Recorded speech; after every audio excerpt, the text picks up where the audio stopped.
Welcome back to Sprague Homestead. So we've been getting a lot of questions about our geodesic domes that we have. For those of you who have been kind of following along or watch us on Instagram or Facebook, you know that we've actually been growing a winter garden this year, or a late fall garden, which we don't usually do. But I am growing a whole bunch of greens, and we have made it all the way down to 3. So when I hit 13, a lot of people were saying, oh man, it's an unheated space. You're never going to keep it any lower than that. And I kind of tended to agree. I mean, it's pretty cold out. And at 3 degrees, I will admit I looked out and was just, my heart dropped, right? Because I thought all my hard work is gone. And I started playing the whole, oh, I should have harvested more. And I should have done this and I should have done that. And I thought there's no way. And I came out and I uncovered everything. And other than a little frost damage, and there was some on some of the plants, everything looked great. So I'll go through and I'll kind of show you the dome and what we're doing to be able to grow crops in the great Klamath Basin wildness weather. All right, so let's talk about structure first. So the geodesic dome is, of course, a geodesic dome. Ours are 16 feet across this, which makes it roughly 8 feet in the center. And then they're covered with a good quality 6mm plastic. That's it. We do have it pretty tightly buttoned up. I'm not going to say that there's no airflow in here because it's just really tough to completely close off one of these things. We get a little air leak around the zippers and that sort of thing. But that is the big thing. Geodesic domes, the way that they heat, there's not a whole lot of head space. Remember that hot air rises. So by having not a lot of head space, we're keeping more of the heat more at a plant level than what you get in a standard greenhouse. The other thing that we've done this year, so we raised bed garden in all of our domes. Just makes it more convenient for us to keep soil where we want it because the native soil here is so bad. Is that I went ahead and I raised up my garden beds. So they're typically made by, we use cedar pickets, like fence pickets, which are 5.5 inches wide, and I have 2 stacked on top of each other. So the beds themselves are about 11 inches deep. Now this year, and of course I don't bring my soil up to more than like 2 inches below the top of that board. When it started getting cold, what I noticed is that we were getting a little plant burn on the back side of these beds closest to the plastic. So to try and mitigate that a little bit, I did make an extra box and stacked up my beds another 5.5 inches. So in most of these beds, what we're talking about now is closer to like 7 to 8 inches of space where the plants are growing. In stuff like this lettuce, kohlrabi, a lot of the other plants, of course, they're taller than that. But what we're getting is we're able to keep a lot of that really, really cold air off the base of the plant. So what this means is even if we burn the top of the plants a little bit, the main structure of the plant itself is staying warm enough to stay growing. So we'll come through and you can kind of see on some of the lettuce, we've got a little brown and a little frost burn that we'll have to go in and cut off. But by and large, because we're keeping the structure of the plant warm, even if we get a really cold temperature and it kind of burns it off, we should still be okay. All right, so past the beds being raised up, we also use barrels. So we've always kept a black barrel. It's a metal barrel painted black, full of water in the middle of these domes. And this is where we usually plant our tomato plants in the summer, is we keep them in buckets around the black barrel itself. The reason for that is our temperatures get pretty hot in the summer and then crash to pretty cold because we're, depending on who you ask, kind of a high deserty type situation. We have a very low humidity level, so the heat does not stay in the atmosphere and in the air for very long once that sun goes down. So we use these to try and control the temperature drop in our tomatoes. We've used them for years. When we started looking at doing it this year, I said, 1 barrel is not enough of a heat sink to try and keep the temperature of these things up. So we added 2 plastic barrels, which you can see on either side there. They're also full of water. Now, a lot of people have pointed out to me when I've mentioned this before of, well, black does better. And you're absolutely right. This was the first year we were giving it a try, so I opted not to spend the amount of money that was going to take to paint the barrels black.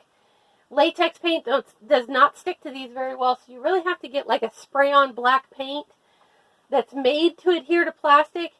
And having done other projects with spray paint, I knew that was going to be quite a bit of money, which is not something we wanted to spend this year. So we went with blue, and the blue, of course, absorbs better than white or any of these other colors. But I have a ton of these blue barrels hanging around. We did pick the darkest blue that we could, and then just the regular blue. They work. They don't work as well as the black, but they do work. In particular, we've noticed the darker one, of course, works better than the medium blue. Plastic doesn't seem to hold. It's kind of a weird deal. So the plastic absorbs the heat faster than the metal does. At least that's what we've noticed in here. And I'm not sure why that is, because I would actually expect it to be a little bit different. But our plastic barrel seemed to heat up faster, but the black barrel and the metal barrel seems to dissipate the heat more slowly. So we tend to have a higher temperature in this in the morning than we do in the blue plastic barrels. Again, I'm not sure why. I would expect it to be exactly the opposite, but I've been in here enough mornings to know that that's kind of how it's worked out. But the main point of these, especially, like today we've got the doors open because it's nice and warm, getting extra airflow in here. But on most days when it's colder, and I mean below 50, we leave these things all closed up. And what we're doing with these barrels is we're going for maximum heat capture. So they are warming up the water, and as the sun goes down and as the temperature starts to cool, they start to release that heat out into the greenhouse. Now, is a lot? No, it's probably not a lot. But with the lowered ceiling and 3 barrels, it is enough that it is helping. We were getting down to 13 with only 1 layer of frost protection on the beds with these 3 barrels. So it really does make a difference. So the next piece to keeping our garden going down to 3 degrees is just your standard run-of-the-mill frost blankets. Now, these are considered floating row covers, light frost blankets. We did not spend the money on some of the bigger, more expensive frost blankets. You've got a lot of options. But these are just the thinner ones. So we've been using just 1 layer of this down to like 13 degrees in here with everything else. Now, when we saw it was going to be probably single digits, I did have some extra, and we actually went 3 deep. So we put 1 layer on top, a 2nd layer, and then a 3rd layer. On my really delicate stuff, like my lettuces, I actually went 4 layers deep. And it's just to try and give it the maximum amount of protection. Now, these things aren't rated for real high. I think they say on the package, because I was looking at it the other day, that it's only estimated to keep temperature up about 3 degrees is all. These are not high quality frost blankets by any stretch. But why I like them is that they're thin enough that even on those 40 and 50 degree days, if I don't feel like coming in here and taking the covers off, even at 3 layers deep, there is still enough airflow. I can leave them on and I'm not damaging my plants. And unfortunately, you know, when it comes to homesteading, sometimes you just get busy, or I don't make it out here until noon. Well, I don't want my plants sweltering to death either. So we're using the thin frost blankets. The ones I like to buy are in like a 50-foot roll, which works out really slick in here because we've got like 46 feet of bed, roughly, by the time you take in all the little corners. So we basically just unroll from one end to the other all the way around. While they're in use, I just flip them off during the day and flip them back on at night. The big thing you've got to make sure is that you're tucking all the way over the plants and down onto the bed. Because that kind of is the big thing. If the plastic touches the plants, it's going to burn the plants. And anywhere that the plastic is, it's going to be radiating some cold. So we like to get, make sure that we've got it nice and thick right there. All 3 or 4 layers of frost blanket right there between our plants and our plastic. And it seems to be doing quite well. So the last piece of this puzzle is all about picking more frost-tolerant vegetables. I would love to be growing a lot of different stuff in here that I'm just not growing. But what we've got is beets and turnip and kale and chard, spinach. And I went crazy and I thought, I'm going to do lettuce, even though lettuce is not real frost-tolerant. But I went with some of the tougher lettuce varieties, some of the stuff that's named for Michigan type weather. That's where I looked it up, is Michigan Gardener's website that recommended some tougher varieties for their weather up there.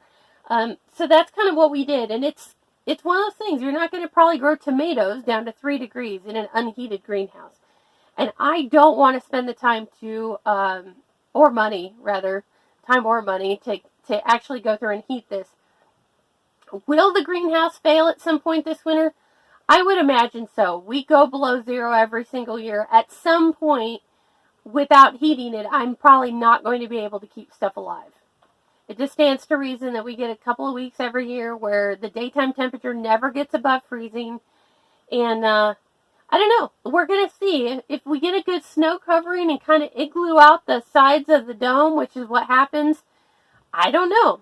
I guess we'll try and keep our update videos and keep everybody informed as to how we're doing. But so far, we've made it down to 3. I feel very confident we can make it to 0.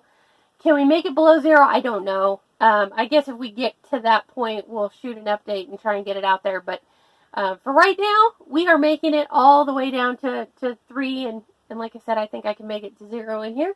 So we are eating good, lots of fresh veggies and lettuces, kales, greens, all that good stuff. But that is how we keep things going in our geodesic domes. If you have more questions, leave them down in the comments, kick me a message, whatever.